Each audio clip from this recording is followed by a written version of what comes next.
सूर्यवंशी और आप देख रहे हैं वीडियो सूर्य टाइम्स से मौजूद हूँ इस समय मौजपुर में, जो यहाँ जय भवान गोयल द्वारा यूनाइटेड हिंदू फ्रंट का कार्यक्रम किया जा रहा है। उस कार्यक्रम का उद्देश्य है शौर्य दिवस के रूप में मनाया जा रहा है। आज के दिन ही अयोध्या में ढांचा तोड़ा गया था, उसी को लेके यहाँ सैकड़ों की संख्या में लोग मेरे साथ मौजूद हैं, साधु संत भी मौजूद हैं और यहाँ पूर्व केंद्रीय मंत्री जटिया साहब जी हैं। मैं उनसे बात करता हूँ, क्या कहना है जटिया साहब का, देखिए। ये आयोजन हिंदू जागरण का, हिंदुत्व के जागरण का, सनातन के जागरण का एक उत्सव के रूप में हम यहाँ संपन्न कर रहे हैं। और निश्चित रूप से राष्ट्र का जो हिंदू है वो श्री राम मंदिर का जो भव्य निर्माण हो रहा है उसका भी आह्वान है। मैं निश्चित रूप से, क्योंकि राम काज के लिए हम सब लोगों का हमारा जीवन है। राम काज लीने अवतारा सुनते हुए पर्वताकारा, जैसे ही राम का नाम लेते हैं तो हमें प्राण शक्ति का संचार होता है, ऊर्जा का संचार होता है। तो हम किसी भी दुविधा में नहीं है। निश्चित रूप से हमारा राष्ट्र का गौरव बढ़े, राष्ट्र का सम्मान बढ़े, ऐसा माननीय हमारे प्रधानमंत्री श्री नरेंद्र मोदी जी ने जो आह्वान करके किया है, निश्चित रूप से रास्ते पर बढ़ते हुए सफलता के रूप में आगे बढ़ेंगे। इतना ही आज के संसद मेरा संदेश। 22 जनवरी को श्री राम मंदिर का भव्य उद्घाटन होने वाला है। देश के अंदर और भारतीय जनता पार्टी में आप जैसे कार्यकर्ताओं के अंदर किस तरह की लहर है? राम निर्माण, हम तो जीवन, हमारा जीवन ही राम के रूप में हुआ है, जीवन जी रहे हैं राम के लिए और अंत में भी हमारे साथ जाएगा राम राम। तो निश्चित रूप से राम नाम ही सत्य है।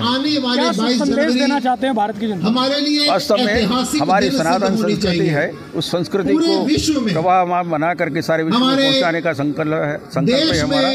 वसुदेव कुटुंबकम ऐसा हम भाव मानते हैं। कोरोनावंतु विश्वमार्यम, सारे संसार को श्रेष्ठ बनाए हमारे संस्कारों के कारण, इसलिए इतना ही कहना है। ऐतिहासिक बनाना है। न्यूट्रल हिंदू फ्रंट लगातार 31 सालों से इसको विजय दिवस, शौर्य दिवस के रूप में मनाता रहा है। इस बार हमने हिंदू राष्ट्र पुनरुत्थान का दिन हमने आज मना रहे हैं।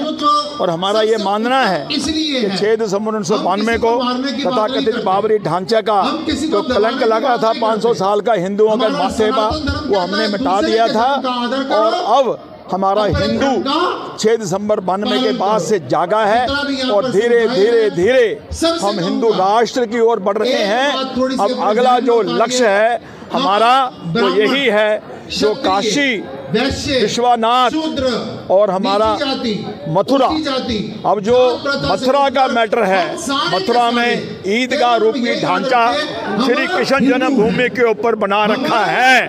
और हमने उसको लेकर के हाई कोर्ट में इलाहाबाद में हमारा मामला भी चला गया है। हमने कोर्ट में भी कहा है मुस्लिम पक्ष के लोगों को कि भगवान कृष्ण के जन्म स्थान के ऊपर जो ईदगाह रूपी ढांचा बनाया हुआ है, इसको आप सह समान हटा लो, क्योंकि ये भगवान कृष्ण का जन्म स्थान है।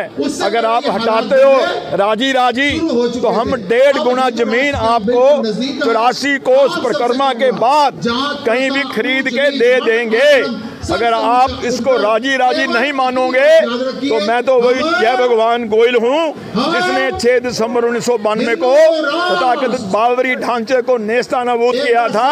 अगर जरूरत पड़ेगी, अगर तुम सीधे सीधे नहीं माने तो इसका भी वही हाल होगा तुम्हारी ईदगाह का जो 6 दिसंबर को तथाकथित बाबरी ढांचे का हुआ था। भगवान जी, आपको कानूनी प्रक्रिया में विश्वास नहीं है कि कानून के द्वारा वो चीज आपको मिले?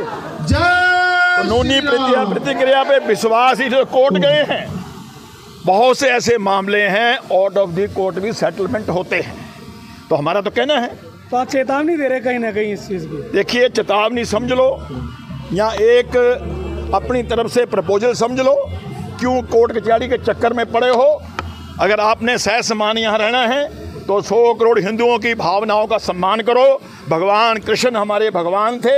जन्म स्थान किसी भी भगवान का, इंसान का एक होता है, जन्म स्थान 2 नहीं हो सकते।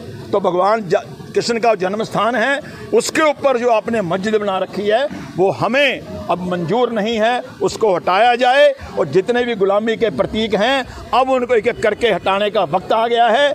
और हिंदू राष्ट्र में हमारे हिंदुओं का अगर स्वाभिमान नहीं खड़ा होगा, हिंदू राष्ट्र में अगर हिंदुओं के देवी देवताओं का सम्मान नहीं होगा तो फिर कब होगा?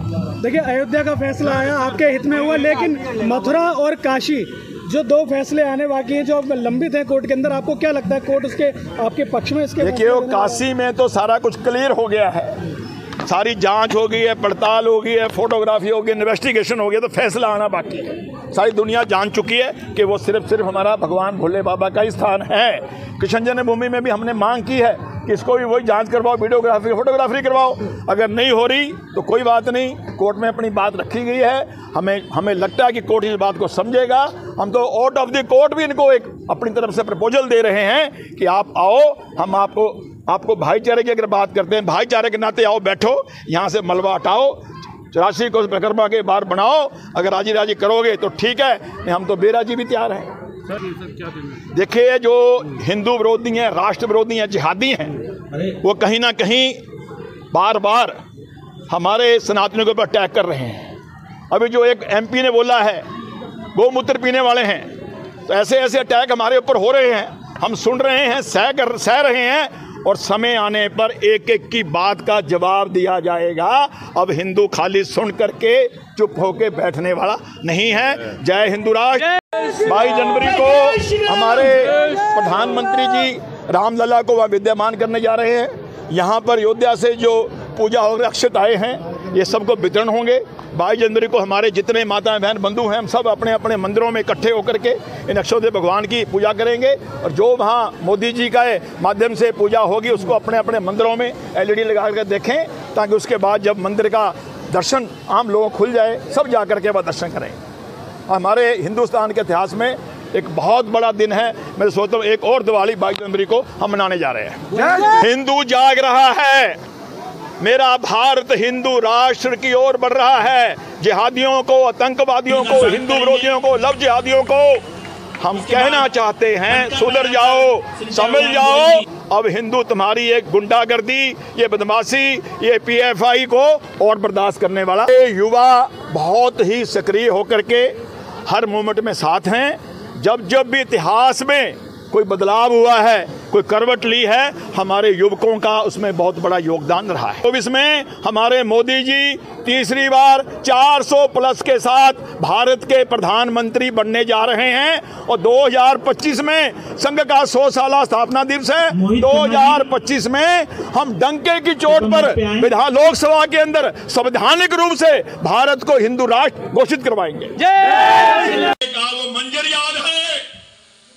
1990 में मुलायम सिंह के गुंडों ने हमारे निहत्थे कार सेवकों को AK-47 से भून करके उनकी डेड बॉडियों को पत्थरों से बांध करके सरियों में डाला था, ताकि पता न लगे देश दुनिया को कितने हिंदू मारे गए हैं, कितने कार सेवक मारे गए हैं।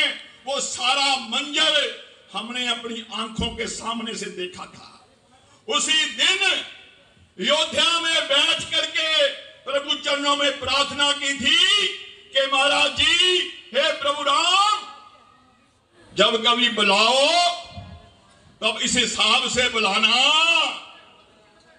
किस ढांचे को नेस्तनाबूद कर दें, और इस हिसाब से बुलाना कि वहां पर एक पत्थर लगा हुआ था कि बाबरी मस्जिद, बाबर के महामंत्री मीर बांकी ने हिंदुओं के खून को गारा के रूप में इस्तेमाल करके उससे बनाई।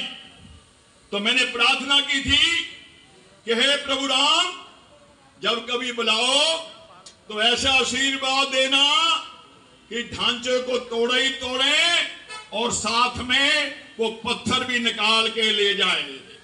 प्रभु कृपा हुई, भगवान ने कृपा करी। उस वक्त मैं शिवसेना का दिल्ली का अध्यक्ष हुआ करता था।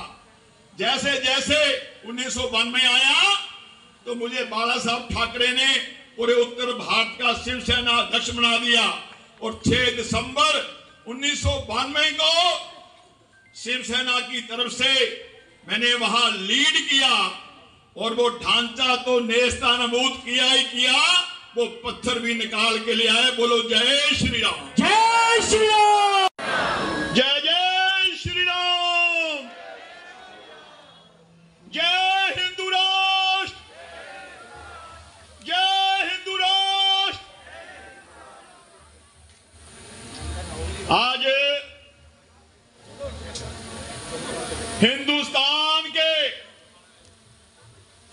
इतिहास का वो पावन दिन है जिस दिन भारत माता के सपूतों ने हिंदू राष्ट्र का निर्माण करने के प्रमुख कार्यकर्ताओं ने 6 दिसंबर 1992 को तथाकथित बाबरी नुमा ढांचे को ध्वस्त करके 500 साल का हिंदुओं के माथे पे कलंक ढोया था। 500 साल में 5 लाख लोगों के बलिदान के बाद 76 युद्ध लड़ने के बाद जिस समय का इंतजार था वो समय आ रहा है। 22 जनवरी को मेरे रामलला अयोध्या में जन्मभूमि स्थान में विद्यमान होने जा रहे हैं। जयकारा वीर बजरंग, जय श्री राम।